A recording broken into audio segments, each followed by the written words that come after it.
ஆளுநரும் முதல்வரும் ஒரே உரையில் இரண்டு கத்திகள் போல் இருக்க முடியாது.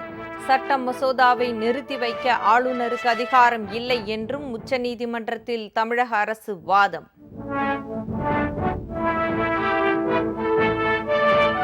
அமெரிக்காவில் வரி விதிப்பால் தமிழ்நாட்டில் ஜவுளித்துறையில் 3000 கோடி ரூபாய் வர்த்தகம் பாதிக்கப்பட்டுள்ளதால் நிவாரணம் வழங்குமாறு மத்திய அரசிடம் முதல்வர் ஸ்டாலின் கோரிக்கை. பருத்தி இறக்குமதிக்கான வரி விலக்கை டிசம்பர் 31ஆம் தேதி வரை நீட்டித்து மத்திய அரசு உத்தரவு.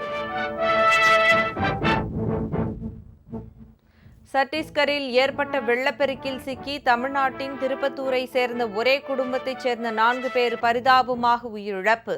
சொந்த ஊருக்கு திரும்பும்போது வெள்ளத்தில் கார் அடித்துச் செல்லப்பட்டதால் நடந்த துயர சம்பவம். ஜம்மு காஷ்மீரில் பெருமழைக்கு உயிரிழந்தோர் எண்ணிக்கை 41ஆக உயர்வு. இமாச்சல பிரதேசத்திலும் பெருமழையால் கடும் பாதிப்பு.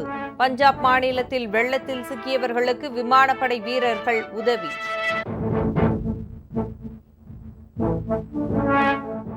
மும்பையில் 4 அடுக்குமாடி குடியிருப்பு இடிந்து விழுந்த சம்பவத்தில் உயிரிழந்தோர் எண்ணிக்கை 15ஆக உயர்வு. மேலும் பலர் படுகாயங்களுடன் மீட்பு.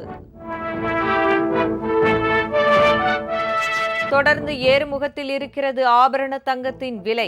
இன்று மேலும் 120 ரூபாய் அதிகரித்தது.